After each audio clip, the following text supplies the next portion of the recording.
What's going on, CFFW Way? It is Wednesday of week 3 of quarantine, and today is going to be fun, to say the least. So the backpack's back again. We are going to start off with 10 backpack clean and jerks. This doesn't have to be a squat here. We've done a lot of squats and legs and stuff like that so far on Monday, so we're probably still feeling that a little bit. And then we're going from the 10 backpack clean and jerks to 12 backpack overhead lunges, taking that backpack all the way up overhead and lunging. And then 15 backpack push-ups. So these are weighted push-ups. Now, this is an AMRAP. So it's how many rounds and reps can you guys do in 14 minutes. And what I would say is the clean and jerks and the overhead lunges really aren't that bad. The backpack push-ups are really where it's going to get spicy. 15's a lot, and depending on how heavy your backpack is, that stuff starts to burn out pretty fast. So think of this kind of like, if you think about Cindy, right? Cindy, when you, like, the pull-ups aren't bad because you're only doing 5 every time. The air squats at 15 reps, they get a little spicy, but it's really not terrible. 15 air squats is not hard to keep moving through. The crux of a workout like Cindy is the push-ups, that 10 push-ups every round. That gets really hard to maintain and keep moving the whole time. Now, you might be able to go first 5, 6, 7 rounds unbroken, but then eventually you're going to have to think about how you're going to break those things up. So this workout is much the same way. With that 15 backpack push-ups, you really want to think about when and where am I going to break, and how do I break things up to keep it more sustainable? Do I do it in sets of 5?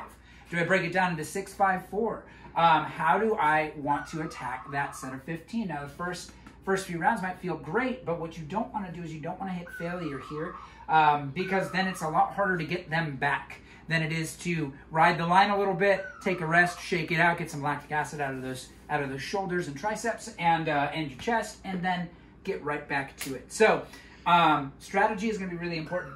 But since we're using the backpack, we're going to talk about the movement standards here. So my clean and jerks, I'm going to come up with the bag, catch it in a front rack, and then my jerk up overhead and stand it up.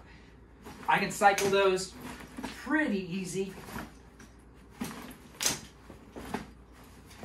I mean, you can also do it as a touch and go, so catch it in the dip, and then, let's push press. Let's catch it in the dip, and then into a jerk. But we're doing 10 of those. The overhead lunge, once I finish my last jerk, I can go straight into my lunges. I want my trailing knee to hit the ground. Whoop, getting a little unstable.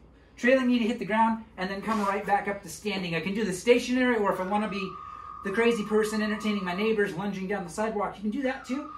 But we're only doing 12, and that is 12 total, so 6 each side. I want to make sure I'm coming all the way to standing at the top. When we go stationary, it's easy to start to move fast and do these things where I'm not standing all the way up to full extension.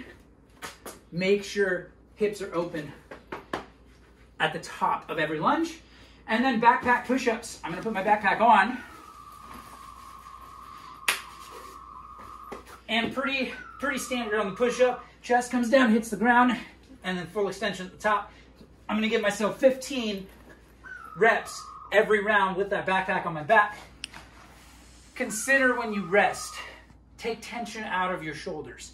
Take tension off your arms. Sit back, shake it out. Take a couple breaths. Right back in to your next reps. And then back and rest again, especially when things get hard. So, again, 14 minutes is what we're getting ourselves into. And it's going to go by a lot faster than you want it to. So just keep chipping away. Have a strategy, have a plan, stick to it. Yeah, it's going to be a good one. Let's have some fun. Let's get after it, guys.